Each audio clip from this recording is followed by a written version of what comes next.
to God with the term intimacy. Because we have put intimacy at a place where it is not supposed to be. It has become a carnal word, somewhat perverted word, a word that immediately pushes imagery of sensualism, eroticism, and other debasing activities.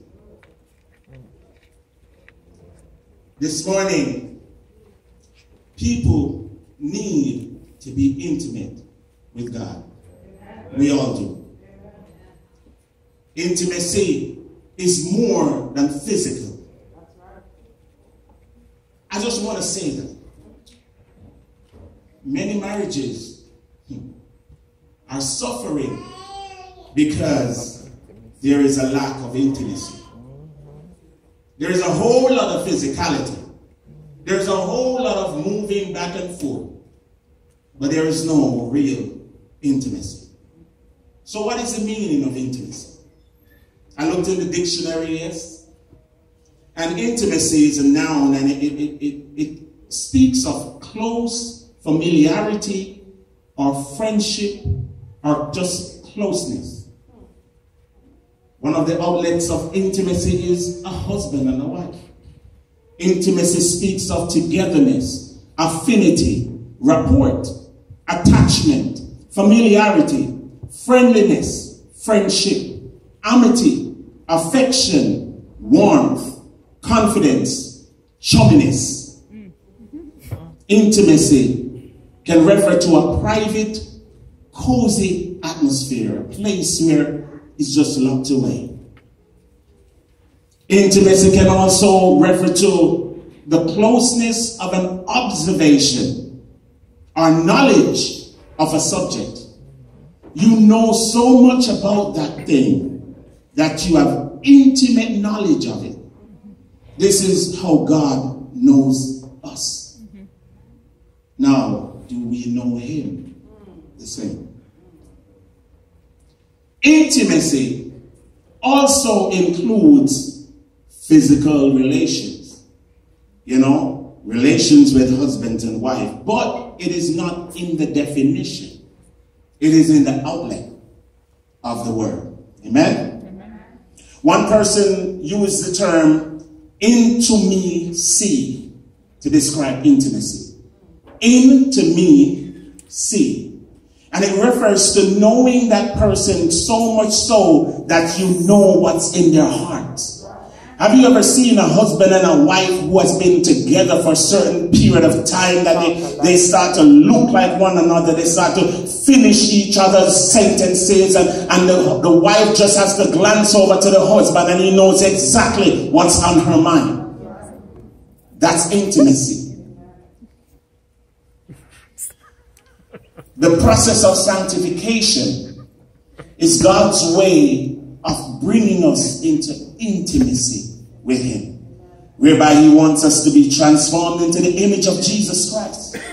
One songwriter says, I want to be so close that I feel your heart beating. That's intimacy.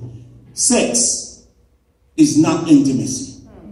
Let me just say, for all the young people to hear, and let me tell you something, ladies and gentlemen, we have to talk about these things in churches. Because on every television station, they include this information. I was surprised the other day. I was watching Supergirl with my son, and in the middle of the program, they digress from she, being the heroine and destroying the villain to talk about somebody's personal life and what their sexual preferences and all of that. And I said, what relationship does Supergirl defeating the evil giants have to do with the bedroom? So the most innocent of movies, of information that is disseminated, has those things. Now, even though the act of sex can be a part of what is intimate about a couple, it and of itself, the act in and of itself is not intimacy. There is a book called Soul Craving, and the writer is Erwin Magnus, and this is what he said, and I love this quotation. He says sex can be the most intimate and beautiful expression of love, but we are only lying to ourselves if we act and believe that sex is proof of love. Too many men demand sex as proof of love, and too many women give up sex in hopes of love.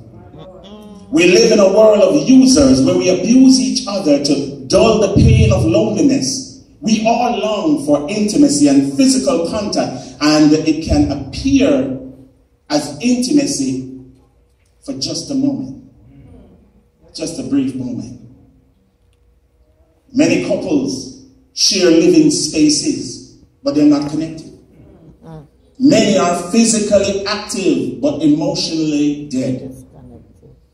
How do you live just holding on to social and traditional obligations? How do you live just holding on to a marriage contract without the deepness and the fulfillment that intimacy with your spouse brings? When the Bible says the two shall become one, it wasn't speaking about a physical thing and alone. It wasn't speaking about a sexual joining. It was talking about oneness of mind, of purpose, of heart, of belief. It's oneness of destiny. Intimacy. It makes us feel alive. It makes us feel like we've been discovered. Intimacy is like somebody taking the time out to research a little bit about you, to look deep inside your soul. Lack of intimacy is just the opposite. Without intimacy, we're going through the motions. Let us put this back to our church. Without intimacy, we are just going through the motions. Let us speak specifically to Open Bible. Without intimacy, we are just going through the motions. But we are chasing after the breeze. How do we get close to God once again? In Jeremiah chapter 29 and verse 13, he says, "And you will seek me and find me when you search for me with all your heart." It is a heart-related matter, ladies and gentlemen. Amen. Let me just say this before I go any further, that there is really no formula or no method to get intimate with God. Listen carefully. There is no formula or method, because God is a person. He is not an achieve, like something that you try to achieve or attain. He is a person. And your relationship to him must be related in that personified way. So don't think that, okay, you know what, if I sing this song just right, then I'm there. I will never get there. You have to be careful. Imagine you, for those who are married, trying to get your spouse's attention. And imagine that you have done everything you can, and your spouse still doesn't look your way. What do? Do you get frustrated and say, boy, I can't bother. I'm done. Or because of your love and need for intimacy, do you continue to woo? Do you continue to seek after? Do you continue to go the extra mile? This is what it means to get intimate with God. To seek after him until you have found him.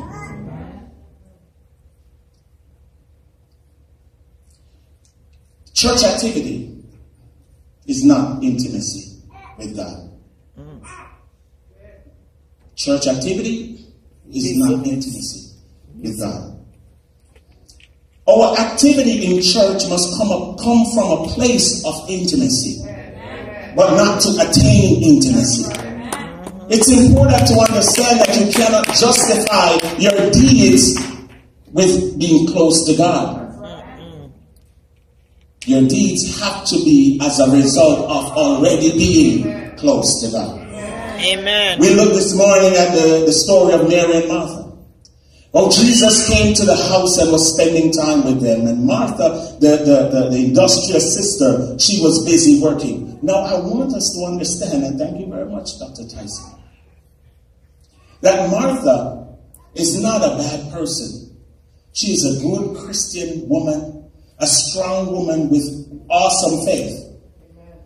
And her responsibility was, because Christ came, let me do what I have to entertain God, entertain him. He is in my house. Let me fix it up. Let me do what I must do. So when I speak about her, I don't want us to say, oh, me and Martha, me and Mary, and that type of comparison. That's not what it's about. What I want us to understand is that when you are serving, and if you are serving from a place of just servitude without intimacy, it can easily become a frustrating thing.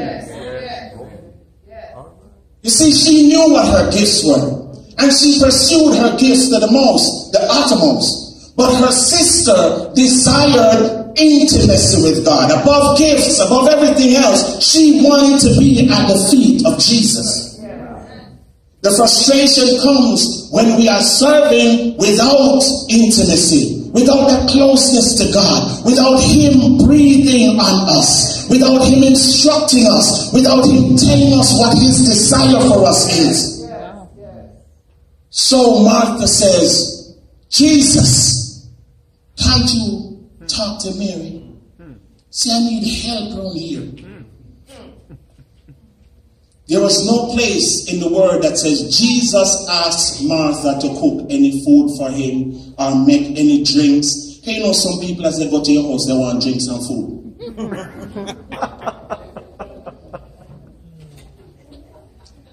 Alvin hear that. Alvin know what's going on. So the fact that she was serving means that this is what she does. She serves. But Mary says, I want to hear every word that you have to say, Jesus. I want to be in your presence. Food or no food. House is pretty or not. You are here. I am where you are. This morning, we must understand that if our service is out of a wrong mindset, is out of an adverse place, we are going to get frustrated. The only thing that will stem that frustration is when God's intimacy drives our hearts, drives our deeds. This morning, I want to look at some points right quick. And I saw this post as I did my research from Julie Saltery. She's a writer and a minister, and she wrote 5 secrets to intimacy with God. And I used her bullet points. And I think this morning that as we look at these bullet points, that it can hopefully change the way in which we relate to God and what our expectation of God is. So let's look at the 5 secrets. Secrets to intimacy. Mark you, not formulas. The first one is desire intimacy with God. We must desire that intimacy. The question is, how desperate are you to be in God's presence? If I should really take a poll and say, why are we at church this morning? How many of us will really and truly, honestly answer to be in the presence of the Lord? To be close to God? How many of us? In Psalms 63, we hear David's desperate cry. Earnestly I seek you. My soul is thirsting for you. As God's people, our responsibility is to yearn for him. David said, as the deer longs for the water, so my soul longs after you. Have you ever been where you just want to be with God?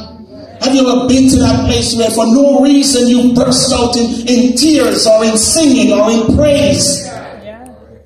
Intimacy with God pushes you to that place where your desire is just a whiff of his Holy Spirit. You have to desire intimacy with God. When Paul looks at his life and all that he have accomplished, and when he puts it side by side with just the knowledge of Jesus Christ, he says, I count everything that I have done as rubbish, as garbage. I just want to be close to you, Jesus. See, we all seek after God for different reasons. The important thing is we seek him constantly and we seek him out of a pure heart. We must desire intimacy. Number 2, we must know God's love language. A couple years ago, I preached from the book 5 Love Languages. And God indeed has a love language. How do we know that we are intimate with God, or how can we attain intimacy with God? Know what is God's love language.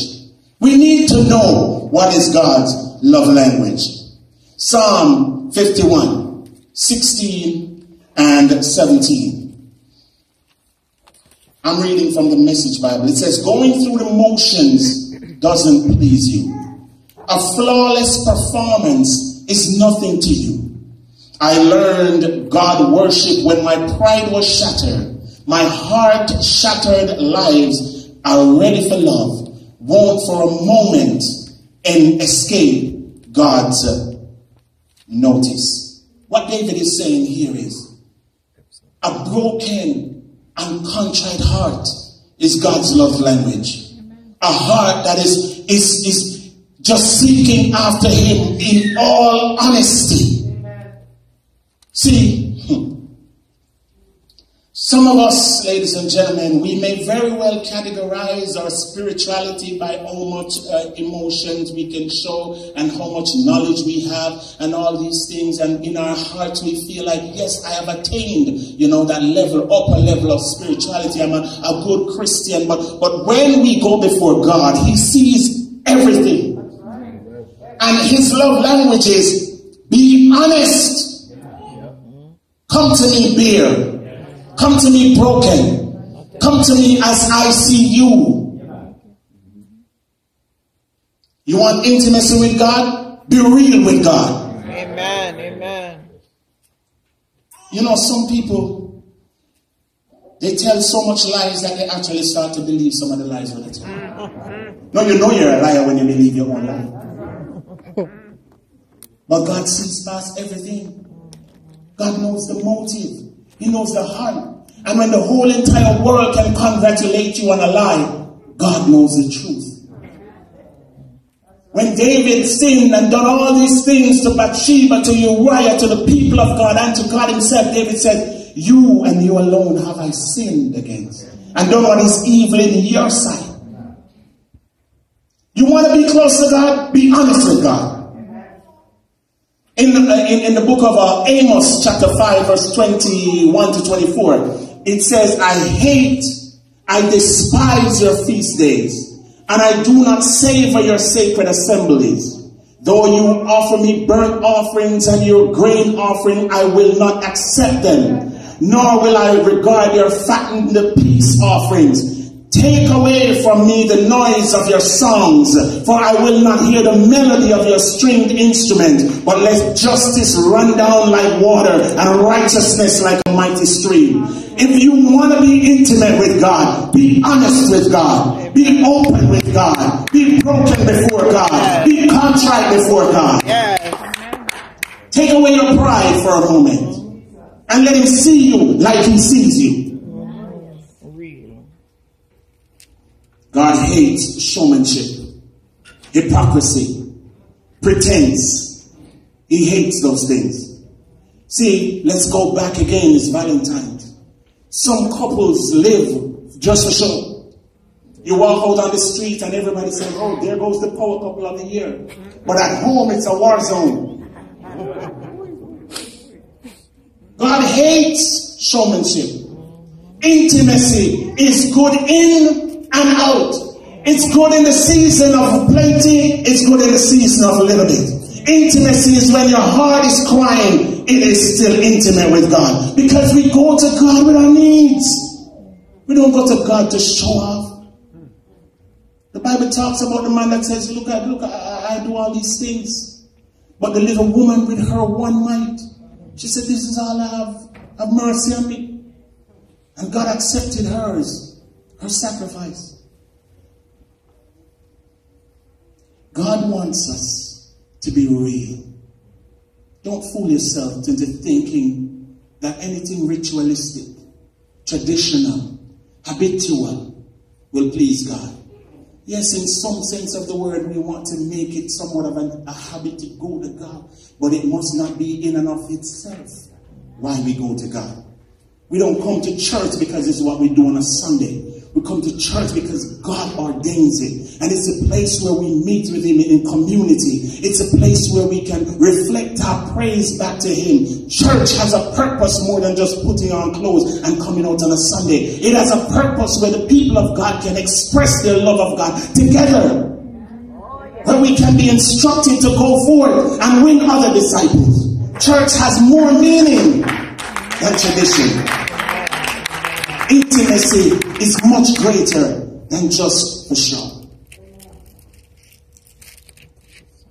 Number 3, we need to love God affectionately.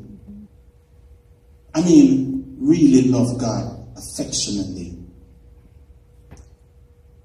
For some people, God is just a means to an end. I need something. Let me pray to God. I'm in pain. Let me pray to God. My parents sick, or my mother sick, my family sick. Let me pray to God. I want a new job. Let me pray to God.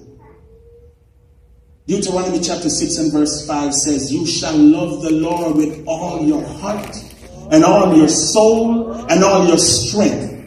God requires a deep, purposeful affection from us. We show our love to our spouses in so many ways, quality time we spend with them, and we give gifts to them, and we just, praise them, and we love them, and God is requiring that of you in a spiritual way. God wants us to get close to Him because we also desire Him and desire to be purposeful with Him. Number 4, don't give up on God. Don't give up on God. Malachi chapter 3 and verse 16 says, then those who feared the Lord spoke to one another, and the Lord listened and heard them. So a book of remembrance was written before Him for those who fear the Lord and who meditate on His name. God actually listens to every prayer. We may seek Him and we don't get a response, or we don't feel like He is close. It doesn't mean that God has forgotten you. It doesn't mean that God is too busy for you. God is hearing everything. But remember that God has to work it out in His time, in His way. God is doing what is best for you. If we give up because we don't get our satisfaction immediately, we move away from being close to God. We move away from intimacy with God and the blessings that comes with it. Don't give up. There's a little picture that goes around on the internet about 2 men digging a hole. And one man, he stops his hole just at the place where a whole mess of diamond is just ahead. He got frustrated. And he just stopped digging. But if he had taken the axe and just go like that, he would have stumbled upon a diamond mine. Sometimes we are this close to our blessing. But we give up. And we say, I can't bother, let me go find this answer myself. Some of us, as I used to do, we make plans and we make a backup to the plan and a backup to the backup. And if we call on God and we don't hear Him answer by next week, some people actually give God a time. God, I need this by next week. And if we don't get it by next week, we'll make some phone calls. Because God not working out. Ladies and gentlemen, God hears every prayer. Don't quit. Don't give up seeking after Him. Don't quit, ladies and gentlemen. I need us to understand that. That's important. Especially when you're watching news nowadays and see how things are. Don't quit. God is still on the throne. He is still in charge. He is still working it out for your best interest. Number 5, share in the work of the Lord. Share in the work of the Lord. Now that is a very, very tricky one. I almost didn't want to include this one. Because as God gives me the comparisons, it sometimes throw light on, you know, shed a little light on me and stuff. But I'm open and honest to God. So yes, hallelujah. In Matthew 6 and verse 10, it says, your kingdom come, your will be done on earth as it is in heaven. You see, some of the most intimate times that you can have with God is when you are sharing in the responsibility of the kingdom of God. God has mandated us, his people, to be his hands and his feet on the earth. So when we do the service to God, when we are helping, let me tell you something. Have you ever seen the face of somebody who desperately needs help, who receives it? Have you ever seen the gratitude expressed when you hand somebody who is living under a bridge a plate of food? If you have not seen that, you need to start feeding the poor. Let me just tell you straight up. Just plug that in right there. Have you ever seen a person who you have helped, who you have shared the love of God with, and seen their gratefulness to God and to you? That is intimacy, ladies and gentlemen. And we sometimes get so bottled down with our own things that we fail to understand that part of being close to God is being close to his people. Remember when Christ asked Peter if he loved him? Remember that passage in the Bible? Peter, son of, do you love me? And Peter says, yes, Lord. And Jesus says, feed my sheep. And Jesus asked him again. And Peter says, yes, Lord. And Jesus says, feed my sheep. And Jesus asked him again. And this time Peter was frustrated now. Because like Peter, a little bit like me. I say it already. But you keep asking me again. Feed my sheep. You see, sometimes we profess love for God, but we have not lifted a finger to do anything in the kingdom of God. What kind of love is that? Huh? We need Tina Turner to come to us when we do stuff like that and say, what love's got to do with it? Very well. Jesus says, if you love me, feed my sheep. Do something to show me you love me. You want to be close to me? Do something for me. Now, I feel like Peter. Because, sometimes I'm home and my wife says, Philip, son of Satan, do you love me? I said, yes. Candy, I love you. She says, hang out the clothes on me. Sound like a real woman, Candy. Now, if anybody knows me, they know laundry is not my thing. Ask me to cook dinner, yes? I'll jump on that. But because I love her, because my love for her drives me to please her, my love for her causes me to not want her unnecessary work or workload. I do what Christ says in the Bible. I love her sacrificially. And I get up and I go do what she requests. It's important to understand this. That if our Christian life is just praise and worship and prayer, but no servitude, we are far from God. We're not as close as we think we are.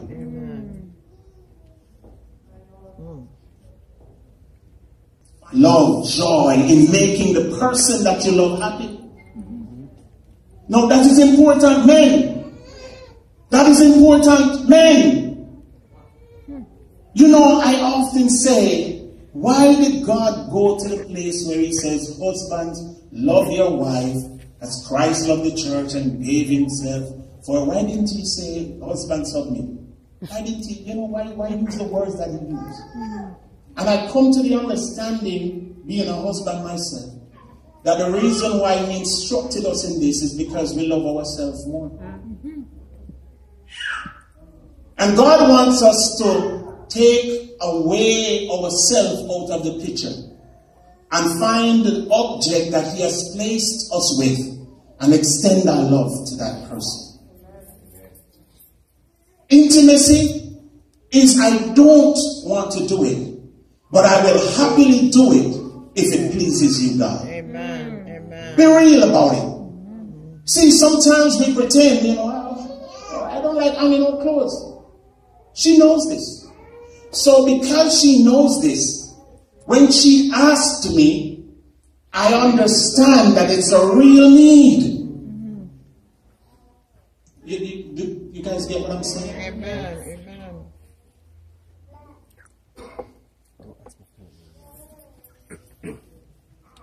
This morning, I pray that every person here will make that effort to get close to God. Amen. This life is pretty short. And we can be in the kingdom of God, but not close to God. Amen. I want to feel his heartbeat next to me. Amen. I want to be so close to God that when he speaks, I hear him audibly. My desire is not what I want. It is what God instructs of me, or instructs me to do. If your prayer life is limited to needs and wants, and you thank God every now and then when you get something that you like, check your intimacy. When you find him, the whole world will open up to you. God will renew your spirit.